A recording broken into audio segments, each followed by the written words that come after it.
ഇല്ല, വഴിനീളെ അപ്രതീക്ഷിതമായി ആയിരങ്ങൾ പുഷ്പങ്ങളും ഹാരങ്ങളുമായി കാത്തു നിന്നതുകൊണ്ടാണ് കൃത്യസമയം പാലിക്കാൻ. പക്ഷേ അവരുടെ ആഗ്രഹത്തിന് മുമ്പിൽ നമുക്ക് വഴങ്ങാതിരിക്കാൻ പറ്റില്ല. കാരണം അവർ നമുക്ക് കാണാൻ നിൽക്കുന്നവരെ നിരാശപ്പെടുത്താൻ നമുക്കൊക്കെയില്ല.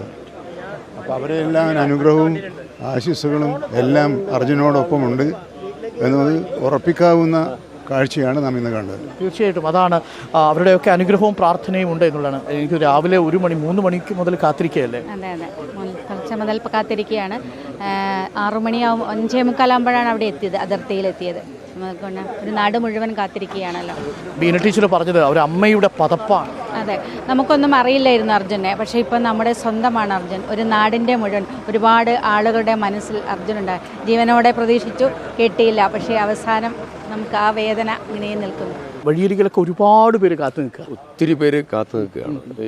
അർജുനെ അറിയുന്ന അർജുൻ്റെ നാട്ടിലേക്ക് വരുമ്പോൾ അതിൻ്റെ ഒരു വൈകാരികത, ഇത് കേട്ടറിഞ്ഞ് അർജുനെ സ്വയം കുടുംബത്തിൻ്റെ അംഗത്തെ പോലെ സ്വീകരിച്ചതായിരിക്കുന്ന പൊതുസമൂഹം, ഇവർ മുഴുവൻ തിങ്ങി നിറഞ്ഞ് അർജുന് അന്ത്യാഞ്ജലി അർപ്പിക്കാൻ വേണ്ടി കടന്നു വന്നിരിക്കുകയാണ്.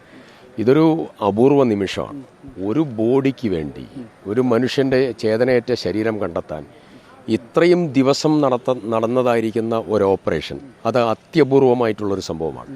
ആ കുടുംബത്തിന് ആശ്വാസം കണ്ടെത്താൻ, അന്ത്യകർമ്മങ്ങൾക്കും ആ കർമ്മങ്ങൾക്ക് ശേഷമുള്ള ശേഷക്രിയ ചെയ്യാനൊക്കെയുള്ള ഒരു വലിയ ആശ്വാസത്തിൻ്റെ അംശം ഇതിലൂടെ കിട്ടിയെന്നാണ്.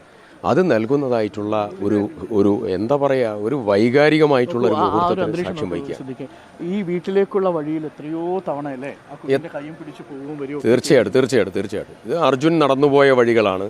അവൻ അറിയുന്ന ക്ലബ്ബാണ്, അവൻ അറിയുന്ന നാട്ടുകാരാണ്. ഈ നാടിൻ്റെ സ്പന്ദനം മുഴുവൻ ഏറ്റുവാങ്ങി അർജുൻ അവസാന യാത്രയ്ക്ക് നാട്ടിലേക്ക് വരികയാണ്. അതിൻ്റെ ഒരു മുഹൂർത്തം വല്ലാത്ത വൈകാരികതയാണ്.